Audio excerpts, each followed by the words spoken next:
Muy buenas tardes a todos los internautas de Radio Touch, la radio online número 1 del país de Chile. Hoy día estamos en un nuevo programa de democracia liberal saliendo por todas las redes sociales, Twitter, Facebook, Instagram, Periscope y a través de la página www.radiotouch.cl. Como les señalaba, hoy día vamos a hablar de nuevo de lo habitual en este programa, de política, de contingencia, de sistemas de gobierno, de problemáticas sociales.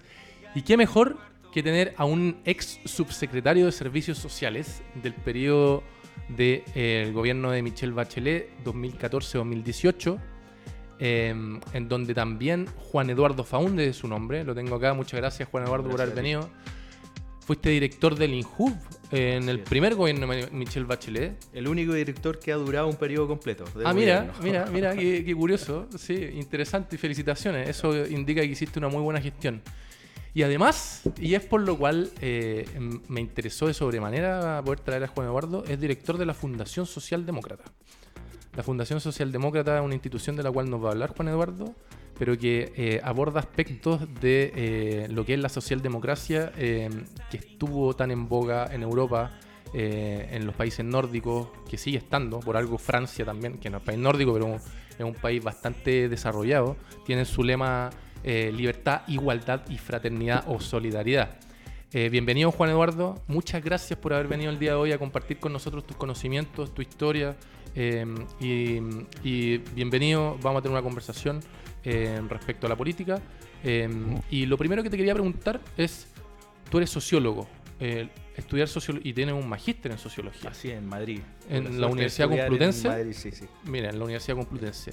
La sociología es una profesión súper bonita, porque al final lo que hace es estudiar cómo se compone el estrato social, las relaciones entre las personas de un país, etcétera. ¿Por qué estudiaste sociología? Mira, la verdad que en teoría yo iba a ser abogado. Ah, mira. Estábamos en un grupo ahí en el colegio para estudiar y ser abogado, y en última hora yo me di cuenta de que primero tengo mala memoria, por tanto ya no podía ser abogado. Un punto en contra. Y segundo, porque consideraba de que desde la sociología podía tener más libertad en términos no solo laborales, sino que también de pensamiento y de construcción de información. Correcto. Y después te fuiste a hacer el magíster a la Universidad Complutense en el periodo de Piñera 1. Me autoexilié, claro. Sí. Sí, en abril partí a Inglaterra a estudiar inglés, a perfeccionar mi inglés. Y después de eso salté a España, Madrid, y ahí estuve viviendo más de 3 años y medio sacando el magíster y avanzando en mi doctorado. ¿Está ahí en eso hoy? No, la verdad que lo congelé, pero avancé bastante. O sea, alcancé hasta la aprobación de la tesis, del proyecto de tesis. ¿Y en sociología también? Sí. Yeah. Y en desigualdad. Ahí me estaba especializando. Qué buen tema, el tema que a mí me quita el sueño. Así que es una tarea pendiente que en algún minuto la voy a resolver. Muy bien, esperamos que así sea y no tengo duda de que lo va a poder hacer. Juan Eduardo, antes de entrar a la fundación, ¿cómo fue tu experiencia en los gobiernos de Michelle Bachelet? Podemos distinguir dos etapas, pero ¿qué podría sacar en limpio de cara a construir hacia el futuro una nueva coalición o una nueva alternativa de gobernanza para Chile? A ver, me tocó vivir dos periodos políticos. Uno que era, entre comillas, el cierre de un primer ciclo político, que era la concertación, y por tanto claro, Bachelet 1 representaba el etos de la concertación, el cierre de la transición en términos concretos. Claro. Y en ese sentido había mucho sentido épico de avanzar en solidaridad, participación. Venían los temas incipientes de educación que no estaban en la agenda pública en un principio. Vino la Revolución Pingüina 2006, sí. Y por tanto fue una época bien interesante desde el punto de vista de ir corriendo el cerco en términos de derechos sociales, pasando desde la focalización a la universalización de políticas públicas. Y ahí hay temas concretos, no sé, el Chile Crece Contigo, donde nos damos cuenta... Programa de transferencia condicionada. Donde nos damos cuenta la necesidad de invertir en la primera infancia, que es clave obviamente para el devenir de una sociedad como la nuestra. Y bueno, ese proceso se ve truncado con la llegada de la derecha al poder el 2010. 2010, claro. Después de eso me voy a estudiar a Europa. más que estudiar en la aula, también empaparse del clima europeo. Me tocó vivir la crisis española en términos concretos, que para uno que era inmigrante te salía más barato almorzar, un sinfín de cosas, pero tus amigos que venían de África estaban súper complicados, que llevaban décadas viviendo, más de una década viviendo en Madrid, y que de la noche a la mañana se pararon puestos de trabajo, etcétera. Fue bien complejo desde lo humano, pero bien interesante desde lo intelectual, desde lo político. Claro, invitamos a la gente que está incorporándose a la transmisión a hacer sus preguntas, Juan Eduardo, a mandar saludos si quieren y a incorporarse en la conversación, porque la idea es poder interactuar con la gente que está viendo el programa y que eventualmente se va a incorporar. Juan Eduardo, la Fundación Socialdemócrata. Antes de salir al aire conversábamos de que en Chile ocurre una situación muy particular, de que como bien identificadas en la vuelta a la democracia, en la transición del año 90 al año 2010, hubo un éxito en cuanto a disminución de la pobreza, bajando de 40% al actual 7 o 6%. Pero eso ha ocasionado una problemática que no se vislumbraba, o que quizás no se vislumbró con la entidad que está saliendo hoy, que es de que si bien saco a un 32%, 33% de personas en la pobreza, pero esa gente ingresa a un mejor estado, pero un estado que no le permite, de acuerdo a mi modo de ver, no sé si me puedo equivocar y me corrige si es así, a un nivel que no le permite ejercer una libertad de forma total, autónoma. Porque si se enferma, tiene que esperar días, meses y quizás hasta años para operarse de una enfermedad. Van a una educación de poca calidad, los sueldos son bastante bajos, como veíamos respecto a la CACEN. ¿Cómo eso la Fundación Socialdemócrata lo asimila y lo trabaja o lo quiere trabajar y quiere proyectar ideas a ese respecto, basándose básicamente en lo que es un estado de bienestar?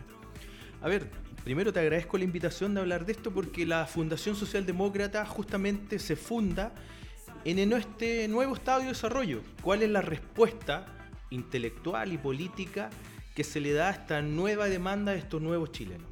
Tú bien lo señalaste, desde el 90 hasta el 2010 hubo una disminución importante en la pobreza de más de 30 puntos porcentuales. Hubo todo lo que fue en inversión en infraestructura, etc. Y hubo un salto importante en el PIB per cápita. Saltamos de 4.000, 5.000 a casi 25.000 en menos de 20 años. El milagro económico chileno, los jaguares de Latinoamérica, uno se acuerda de aquello.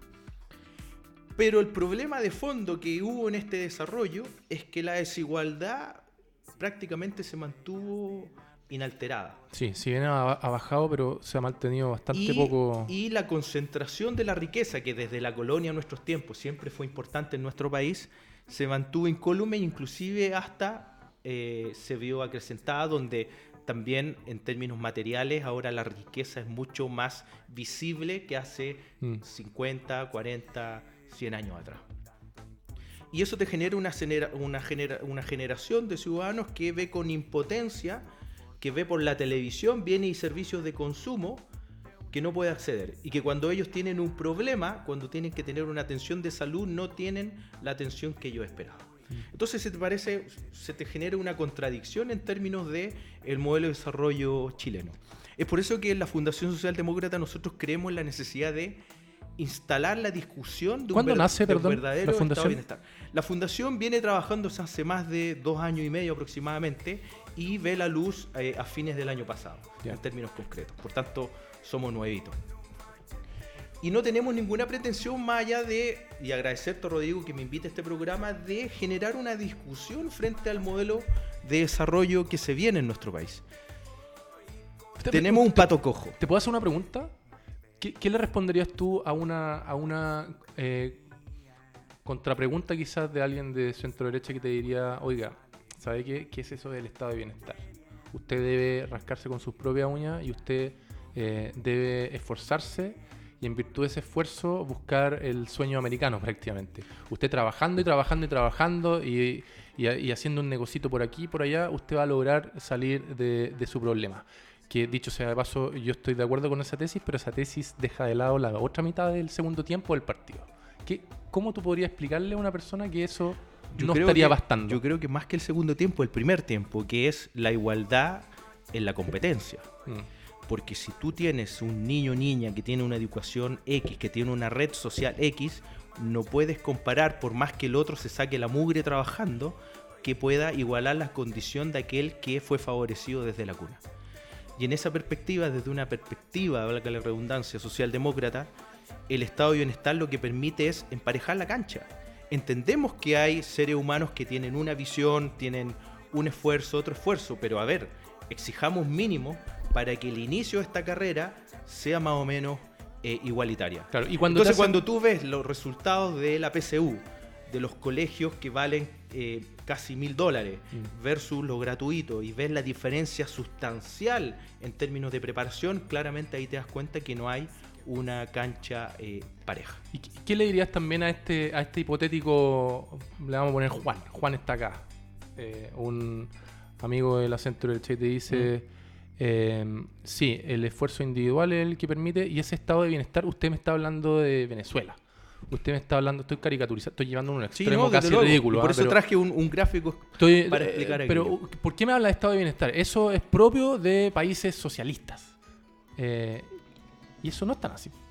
O sea, mira, fíjate que hay un estudio de la Fundación Sol sobre lo que significa la desigualdad antes de la redistribución y después de la redistribución.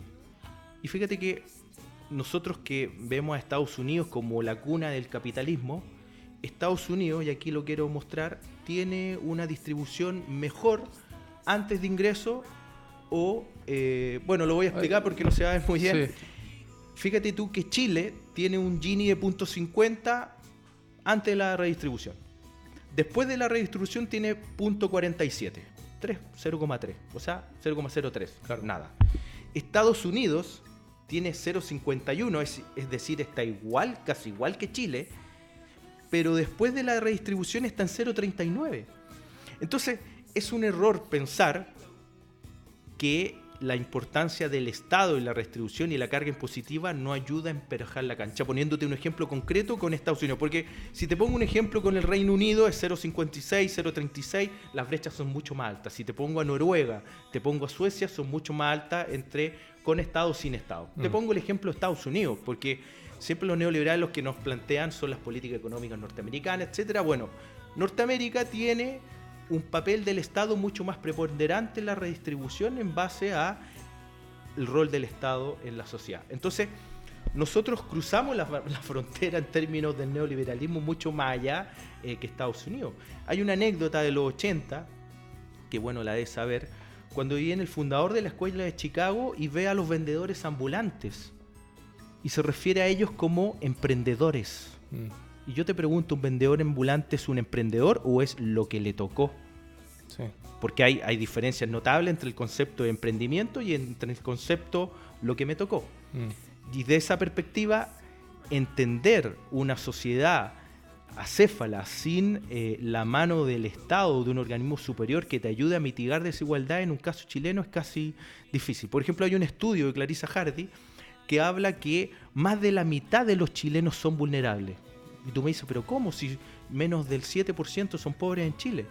Pues claro, falta que a una familia se quede sin trabajo, tenga un accidente, se le muere un familiar, tenga un hijo discapacitado, para que esa familia baje el umbral de la pobreza. Sí, ¿y sabes qué? El tránsito hacia un estado de bienestar donde podemos tener de grado 1 a grado 10, pero al menos al concepto de darle lo suficiente a las personas para que puedan ejercer un plan de vida tranquilo y conforme a lo que ellos estiman. Incluso este gobierno de Sebastián Piñera II, que es un gobierno centro-derecha, yo miré con interesante ojo la política del programa Clase Media Protegida, que podrá tener varias falencias en cuanto a política social, pero hay un aspecto del seguro de salud universal que me pareció súper universalista, súper nórdico.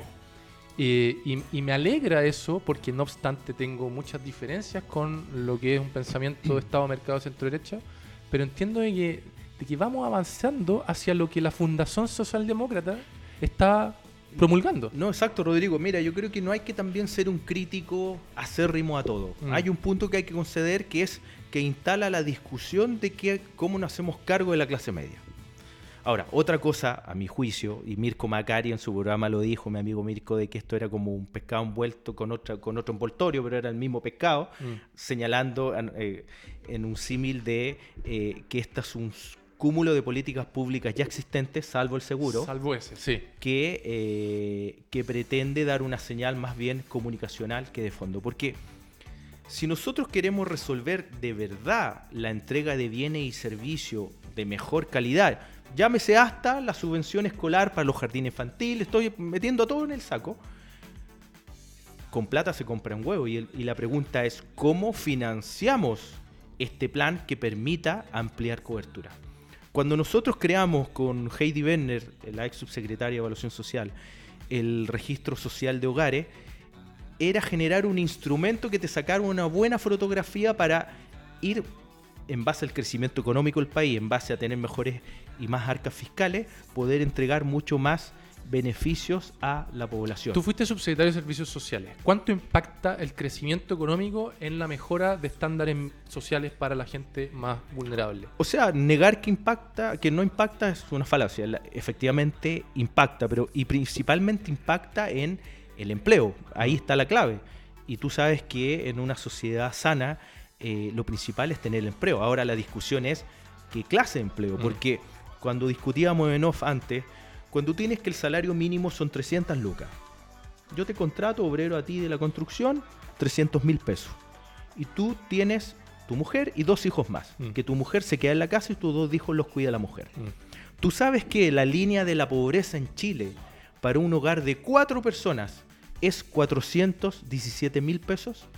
Por tanto, tú, obrero de la construcción, ganando el sueldo mínimo, para tu familia, tú y tu familia son 4 integrantes que viven bajo la línea de la pobreza. Por tanto, la discusión también que tenemos que ir implementando en los próximos años es el concepto de lo ético. ¿Es ético un salario mínimo así? Claro, o es ético que alguien que se levante y trabaja de lunes a viernes de 8 a 7 de la tarde no salga de la pobreza. No salga de la pobreza, claro. Entonces es una contradicción frente a una sociedad del siglo XXI y es una contradicción frente a lo que es el mercado del trabajo. Porque si tu trabajo no te permite salir de la pobreza, ¿de qué no estamos está cumpliendo hablando? Su rol. Ahora, ni hablar si que se te enferma una guagua, si tu mujer tiene un accidente. No hay un soporte en términos concretos. Y desde esa perspectiva, lo interesante que está ocurriendo en la sociedad chilena, y esto es una discusión que te lo aseguro, Rodrigo, y yo creo que la vamos a ganar, que se va a dar en los próximos 10, 12 años, es repensar esta sociedad. Sí, yo ahí tengo... Y desde esa perspectiva contigo. y ojo, vamos a vivir esta crisis, porque esta crisis va a durar 4 o 5 años más. El rol que tenemos nosotros, las nuevas generaciones, cómo nos hacemos cargo de la salida de esta crisis y qué le ofrecemos a los ciudadanos chilenos, pero no desde el punto de vista solo que ofrecer, sino también que ellos entregan en esta construcción societal. Y ahí está el concepto de estado de bienestar. Y yo te lo decía en off, y ocurrió en los países nórdicos, ocurrió en los países asiáticos, que cuando estás en el umbral de los 25.000, 30.000 dólares PIB per cápita, no eres una sociedad pobre. No andan los chicos a pie pelado, etcétera, para poner un ejemplo burdo, pero tampoco era un país rico. Pero sí ese joven que tiene acceso a las tecnologías de la información, él ve lo que es una sociedad ideal. Claro. Entonces, y esto también nos podemos meter en temas de seguridad ciudadana, etcétera, donde la importancia de tener una sociedad sana también ayuda y irradia en todo lo que es el espectro de la política nacional. Y eso es lo que tenemos que pensar. Por eso que la discusión de la reforma tributaria no es baladí. Porque esto al final se tiene que financiar. Ese es el punto en cuestión. Esto al final se tiene que financiar. Si tú quieres tener un aumento en la subvención de los jardines infantiles, yo te digo, ¿cómo lo financiamos? ¿Y qué es lo que está haciendo Europa ahora? Está invirtiendo el concepto de la economía redistributiva. Está hablando de la economía predistributiva, cosa que tú sepas antemano con el pago de tus impuestos a qué va a estar destinado.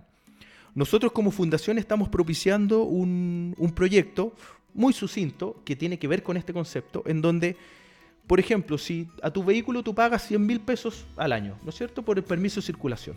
Yo te digo, te voy a aumentar 3.000 pesos, el 3%. Ni lo vas a notar.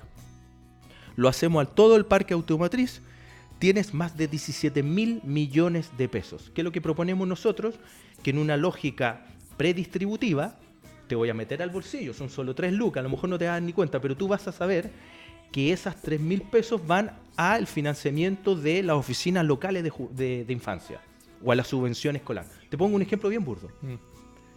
Es distinto que yo te meto la mano y no te digo, bueno, lo gasto en burocracia, lo gasto en sueldos, salarios, etcétera, etcétera, etcétera. Lo que pasa es que este país es muy reticente a otorgarle, a mi modo de ver, también me puedo equivocar, a otorgarle mayores facultades, recursos al Estado, porque seguimos creyendo, y sobre todo la clase dirigente, la gente del 1% de la población, que son los que manejan los medios, son los que manejan los diarios, etcétera, de que otorgarle dinero al Estado básicamente es desperdiciarlo y que se vaya en corrupción, etcétera, etcétera. Que del hecho de que efectivamente ocurran episodios de corrupción y de mala utilización de recursos, no se sigue que la distribución o la entrega de recursos al Estado sea per se mala. Todo lo contrario, toda la evidencia te indica de que las sociedades más desarrolladas y con mejores indicadores de calidad de vida, y por eso te mencionaba la presentación de Richard Wilkinson,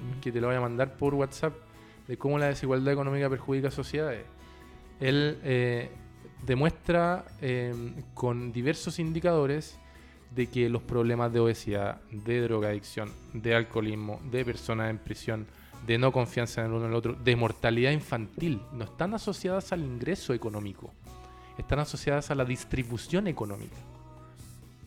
Entonces, esa presentación, que está basada en un libro que se llama Spirit Level, es súper potente para mí. A mi modo de ver, te estoy contando una experiencia personal. No, desde luego. Entonces, lo que tú estás planteando, yo creo que está ahí, está a la mano. Es una cosa que los cientistas sociales lo vemos en la discusión. El tema es que nos tenemos que hacer cargo, porque se está generando una sociedad cada vez más polarizada, en donde el que pierde el común del chileno, que lo que quiere es poder tener bienes de servicio y consumo de calidad, tampoco quiere mucho, poder tener unas vacaciones dignas, que si se enferma sea bien atendido, y tenemos que llegar a esa discusión de la ecuación. Y en ese sentido yo creo que nuestra organización, la Fundación Socialdemócrata, y los participantes de aquella, tienen una aspiración legítima a decir, a ver, sentémonos a discutir, a conversar de cómo planteamos un modelo de desarrollo para los próximos 30 años. Así como lo hicieron los nórdicos, así como lo hicieron los asiáticos en su minuto, ¿por qué no lo podemos hacer nosotros? Que ojo, la mayoría de los países que lo hizo con el PIB per cápita de Chile, en su oportunidad cuando tenían los 25.000. Sí, hay un dato súper decidor que me lo pone sobre la mesa a raíz de lo que me expones, que fíjate que esos países en la década del 70 que tenían un PIB similar hicieron una reforma tributaria, y es el doble de lo que nosotros hicimos. El doble, ni siquiera un 10% más, no, es el doble de lo que nosotros nos propusimos.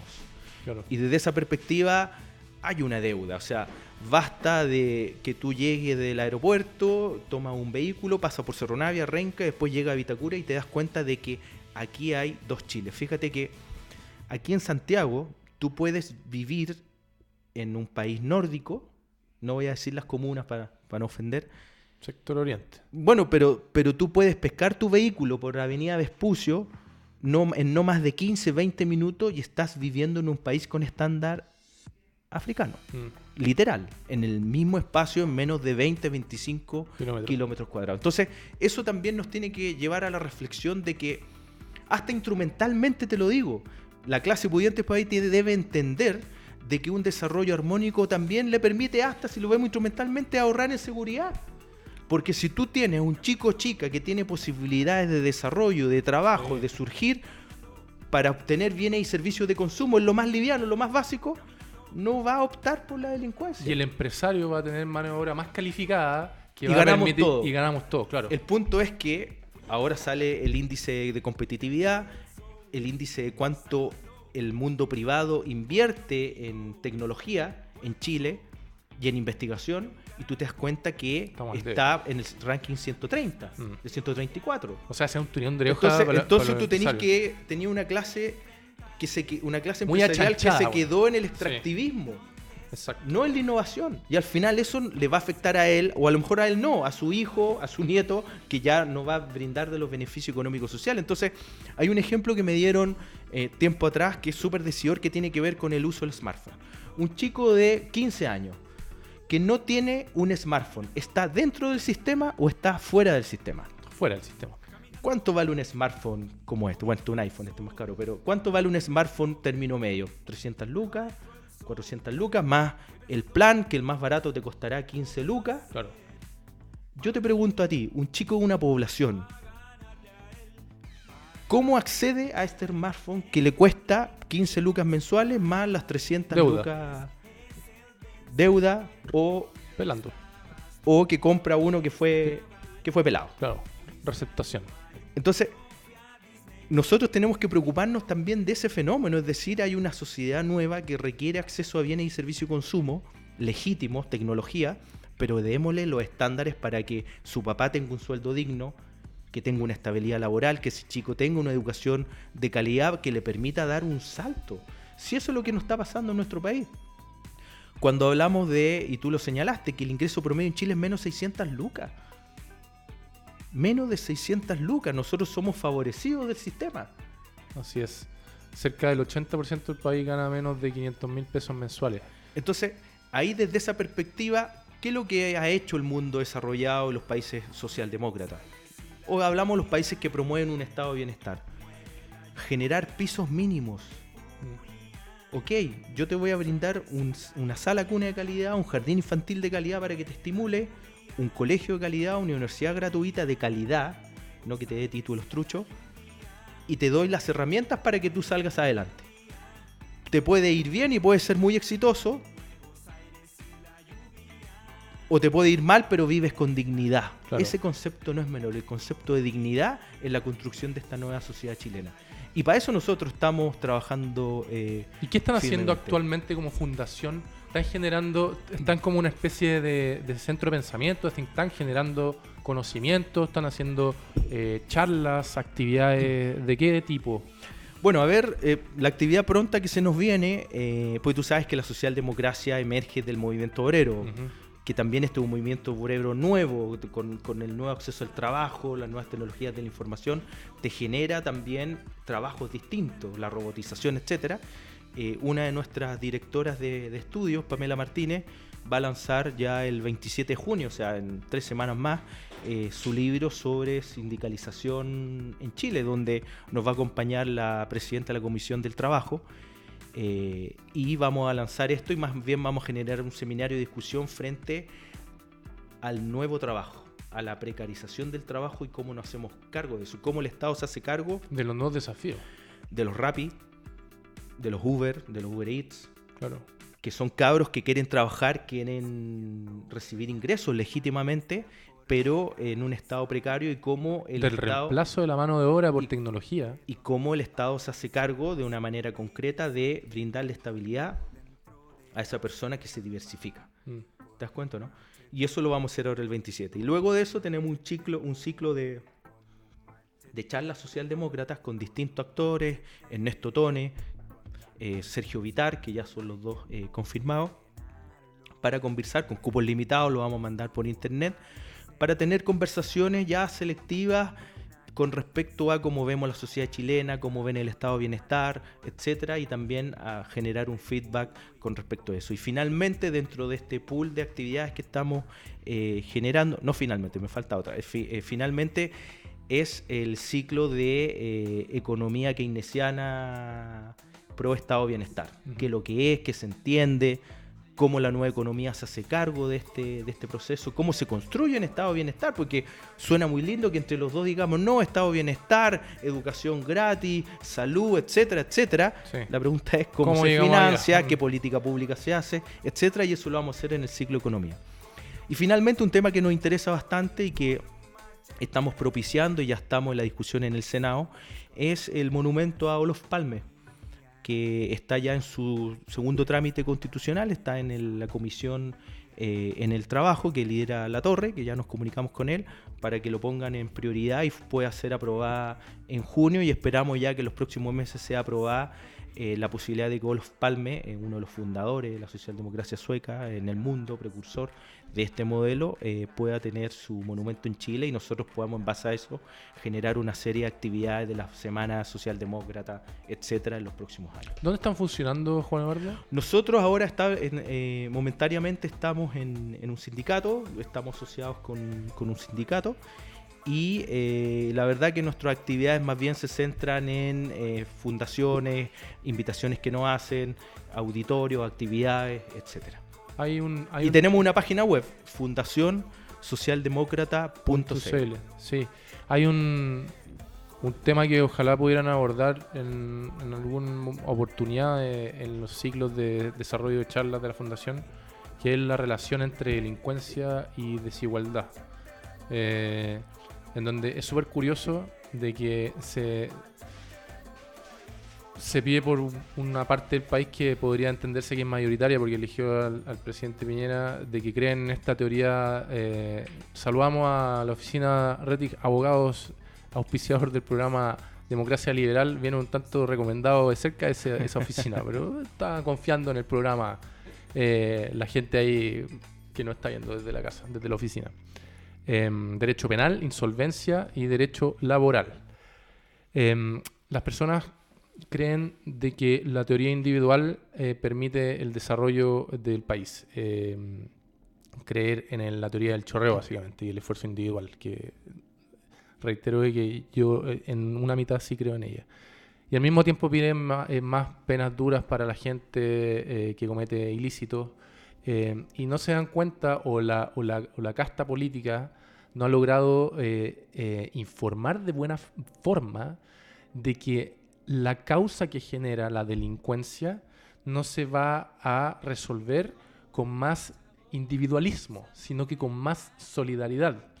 Un joven que está en un sector vulnerable no va a trepidar o no se va a representar una vez o dos veces antes de cometer ilícitos si la sociedad no le responde con lo mínimo para que él se pueda desarrollar.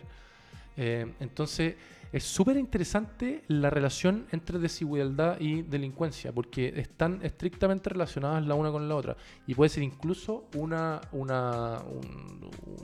coloquio de un par de horas completo. Mira, y hay una discusión. Tú sabes que el negocio de la seguridad es brutal.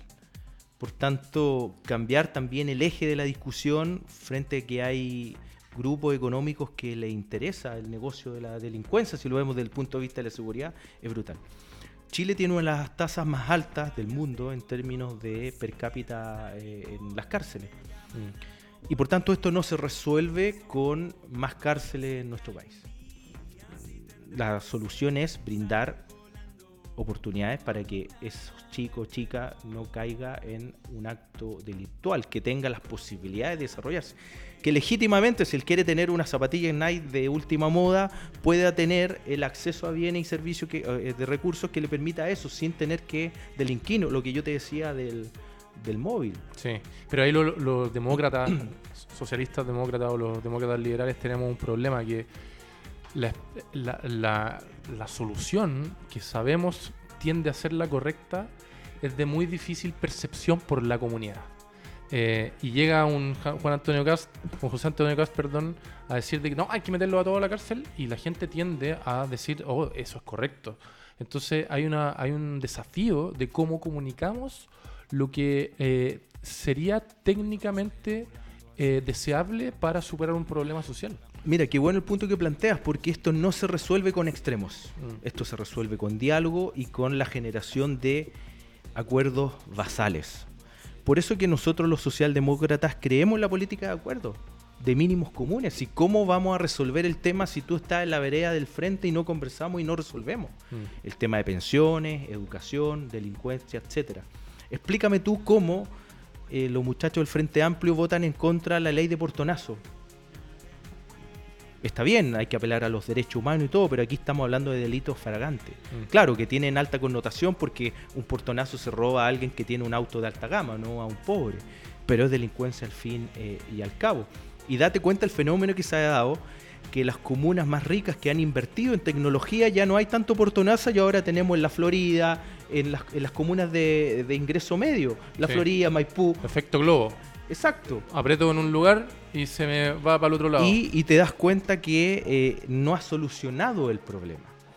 Y esto requiere una mirada de mediano a largo aliento, definitivamente. O sea, la fórmula de la extrema derecha, que yo creo que es nuestro principal adversario político, por lejos, por el daño que le hace a una sociedad, es justamente ponernos de acuerdo de una mirada país, porque la solución de la derecha extrema es armemos cárcel, los metimos a todos presos, y si lo ves desde una perspectiva pragmática, sí te solucionan el problema en el corto plazo. Todos presos. Y armémonos. Que usted que tenga un arma en la casa, pero, yo le sugiero... Pero la derivada de esa política social es la generación de islas, polarización, resentimiento de la clase desfavorecida con la clase rica de nuestro país, sí. Y te genera una sociedad no integrada, y eso te genera los condominios isla y todo lo que eso conlleva, donde cualquier desarrollo armónico significa una sociedad mucho más integrada. Oye, saludamos a Jan Morgenthaler, que nos está mandando un saludo.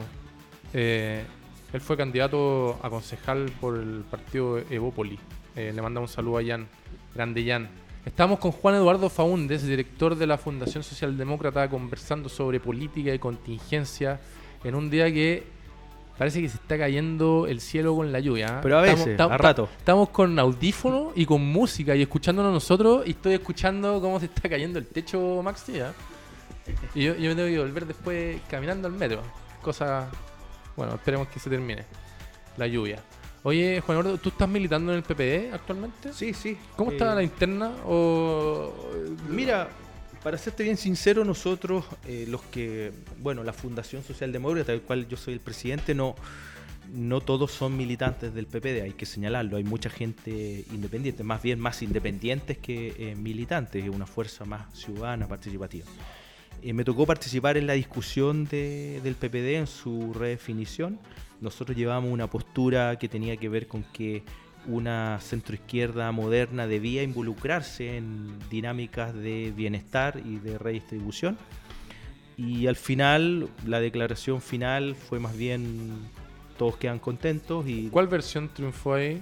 Mira, al final el partido se definió como izquierda, progresista, liberal. Democrática, liberal, ecologista, feminista y de futuro. Sí. Entonces, yo te pregunto a ti, ¿qué actor de la centroizquierda chilena va a estar en contra de una definición así?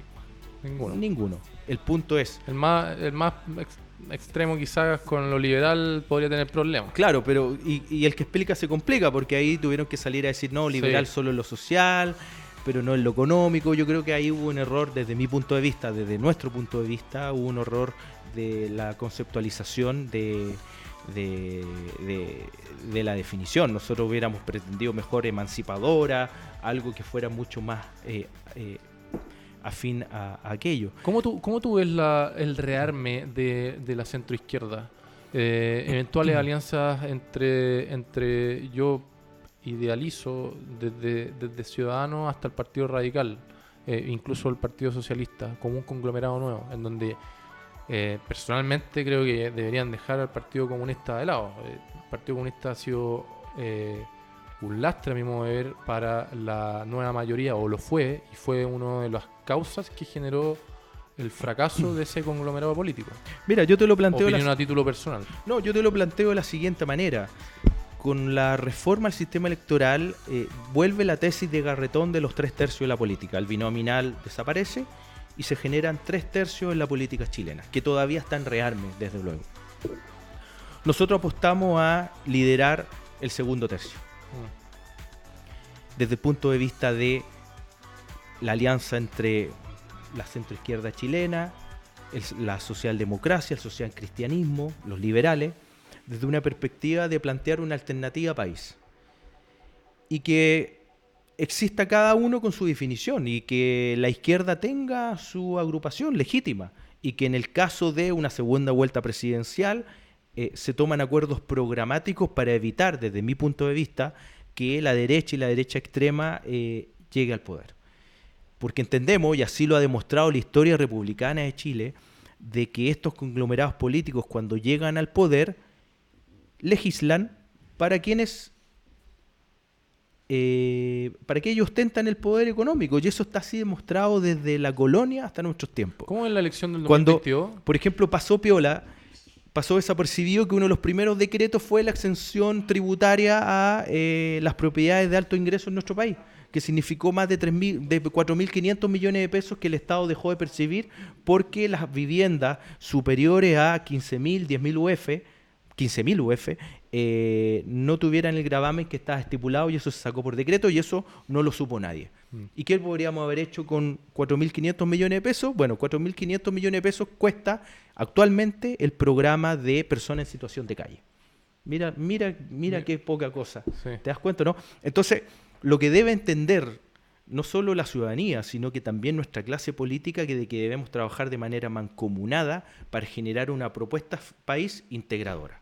Y en ese sentido, nosotros los socialdemócratas estamos en contra de la polarización de la política, estamos en contra de la negación de la sal y el agua, donde la acción política es el diálogo, es llegar a consenso, es llegar a acuerdos mínimos, pero no a la polarización. Eres un crítico de la retroexcavadora, veo.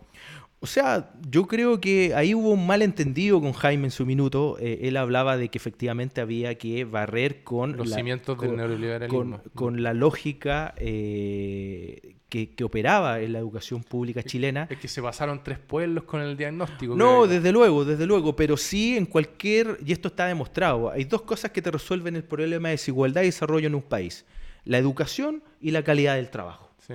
Que te lo diga quien te lo diga, la educación y la calidad del trabajo, no el trabajo precario. Son las 2 herramientas que están demostradas científicamente que pueden darte una vuelta a la solución de una sociedad desigual y al desarrollo de un país. Sumado ahora en los últimos 20 años, que es la inyección en inversión en tecnología, en innovación, que te permite también poner capital añadido al I+D, al capital añadido a lo que es la inversión y lo que tiene que ver con el desarrollo de un país. Fíjate que todavía seguimos hablando de que la época dorada del cobre se nos pasó, y llevamos, yo desde que estaba en la universidad, en los 90, llevamos más de 20 años con la discusión de que tenemos que generar valor agregado, date cuenta. Y la discusión más básica por parte de los empresarios, generar valor agregado, es que en el sur los salmones ahora te los filetean y te los embolsan al vacío y te los ponen en una caja de Plumaví. Entonces yo creo que hay que dar un paso más allá. La discusión que se perdió en el litio, que todavía está en ciernes, pero prácticamente vamos a ser productores de litio y no generadores de batería de última generación, etcétera. Oye, Juan, ¿y cómo es la elección del 2022? Yo he traído varios analistas políticos acá y gente que se empapa de lo que nos gusta hablar, que es la política y la contingencia, y la mayoría de ellos me ha dicho que ellos ven un segundo gobierno centro-derecha continuo. Porque hay un desarme de la oposición, pero absoluto. Yo ahora, honestamente, yo veo a Joaquín Lavín como futuro presidente de Chile, que no es de mi agrado, no es de mi mirada política. Tiene una mirada social súper interesante. Pero fíjate que eso se debe también a un problema en nuestro sector. Y te lo voy a acuñar. De hecho, estoy escribiendo una columna que prontamente ya la leerán por ahí, que es el virus presidencial y el rearme de la oposición. Estamos teniendo una cantidad de líderes autoinventados, algunos que no aparecen ni en las tiras cómicas, que desean ser presidentes de Chile. ¿Estamos hablando de la oposición? Sí, de la oposición. Perfecto. Porque yo sé que ahora el debate contingente a la mano, Sandón, no, te estoy hablando de la crisis de la oposición, que está asociada más bien a la gestación de liderazgos en base al people meter. Es decir, si yo digo esto me puede ir bien, por tanto no hay generación genuina de un proyecto país. Y ahí parte la base crucial del por qué nos está yendo mal. Entonces tú ves una cantidad de actores con el legítimo deseo de ser presidente de Chile, nadie puede desconocerlo, pero que sus acciones van de la mano según le da un punto más o un punto menos. Por eso que no tenemos a nuestros líderes que dicen claramente cuál es la alianza política que quiero, cuál es mi mirada país, cuál es la crítica al gobierno de Sebastián Piñera, una crítica constructiva que permita avanzar, etcétera. Y en ese sentido, ¿A quién ves como candidato de la oposición? ¿A Heraldo Muñoz? No, es muy temprano. Heraldo está bien posicionado dentro de lo mal que está la oposición, pero yo te digo, o sea, No, puede irrumpir y te va a dar un nombre. Carmen Frey es un excelente nombre para la oposición. ¿y descartamos el tercer periodo o no? ¿Qué era el tercer periodo de nuestra No, yo querida creo que amiga eso Michelle está, Bachelet? yo creo que eso está completamente O Lea Sacramentado. descartado, sí. Mm. Y también Chile requiere dar un salto distinto. O sea, también se requiere una renovación en buena hora de la clase política y de la forma de mirar el Lo que pasa es que cuando desarrollo chileno. se van acercando las fechas límites para una campaña presidencial, ocurren fenómenos en donde, sí, yo quiero presentar un proyecto nuevo, pero sabéis que no hay nadie, y tú miráis para el lado, el tercer periodo, y la señora Bachelet tiene una alta aprobación ciudadana, y tiendes a, sin quererlo, al cauce natural, quizás a preguntarle, pero bueno. O sea, pero para seguir desarrollando la idea, yo creo que está el pool, obviamente, que aparece Heraldo. También puede que irrumpa Francisco Vidal. En el caso de una disputa más mediática, el rostro de la oposición más mediático en este El minuto Pancho Vidal, de sí. Francisco Vidal. Pero hay una persona que está descartada, que no se habla de ella, que encarna esta fusión de socialdemocracia, social cristianismo, defendió con mucha fuerza la causa de los derechos humanos, se la jugó con todo por el asesinato de su padre, viene de una familia política, es de la centroizquierda chilena, que es Carmen Frey. Y en ese sentido, yo no descartaría que buscando personas que sean proclives a generar unidad en el sector, figuras así puedan salir. Pero esto falta mucho, y el interés que nosotros tenemos, más que poner nombres sobre la mesa, es Es generar ideas, generar ideas y propuestas. generar proyectos. Sí. Yo creo que por ahí va la cosa. O sea, estamos en un minuto histórico, que no nos vaya a pasar que cuando tengamos nuestros nietos, digamos, la historia de Chile sea la época dorada en el 91, con la guerra civil, el tema del salitre, el 73, y después tengamos otra década perdida, oportunidad perdida de dar un salto al desarrollo concreto de la sociedad chilena, como es este periodo de los próximos 15 años. Juan, ¿cuál de tus dos periodos en el gobierno, cuál te sientes más, le agarraste más cariño? Me imagino que la subsecretaría de Servicios Sociales, ¿no? El impacto que O se sea, a ve. ver, claro, en el primer gobierno de Bachelet estábamos a cargo de la política de juventud, y ahí estábamos con toda la energía, etcétera. Generamos políticas interesantes. Y claro, en el segundo gobierno de Bachelet, ya uno más preparado, ya con más carrete en el cuerpo, me tocó asumir una... La gente de repente no sabe lo que es la subsecretaría de Servicios. Es la subsecretaría de Desarrollo Social. Que Es está en el Ministerio de Desarrollo Social. Social, que está a cargo del programa Chile Crece Contigo, que está a cargo del programa Calle, que estuvo a cargo de la generación del registro social de hogares, Está a cargo de las políticas sociales en general, al final. que estuvo del ingreso ético familiar, que estuvimos a cargo también de la creación de la ficha básica de emergencia. El Chile Crece Contigo, lo que sigue del Chisol, ¿no? Del Chile Solidario. No, lo que sigue el Chile Solidario, el ingreso ético familiar. El ingreso ético familiar. El Chile claro. Crece Contigo, más bien destinado a la población de la primera infancia, y lo que hicimos nosotros fue hacer cambios legales y presupuestarios para que el Chile Crece Contigo de 0 a 4 años pasara a 8 o 9 años, que es una política pública de continuidad, y que esperamos que los próximos gobiernos y sigan invirtiendo, en donde ya no solo se pasa 4 años, pues 5 años, 6, 7 años, cosa que el Estado, en términos concretos, a los niños y niñas más vulnerables, se hace cargo ya de sus primeros 9 años de vida con una inversión concreta. Y ahí sí que, de verdad, y me tocó verlo in situ, ahí gana la sociedad chilena cuando invierte más y mejor en sus niños y sus niñas. Y también hacerse cargo de los hijos de la nueva población migrante, que si tú te das cuenta, la tasa de natalidad se ha mantenido, por suerte, gracias a la natalidad que nos aportan la población migrante en nuestro país. Entonces, cuando agarramos un celular y nos conectamos y tenemos amigos en Europa, en Sudamérica, etcétera, eso es globalización.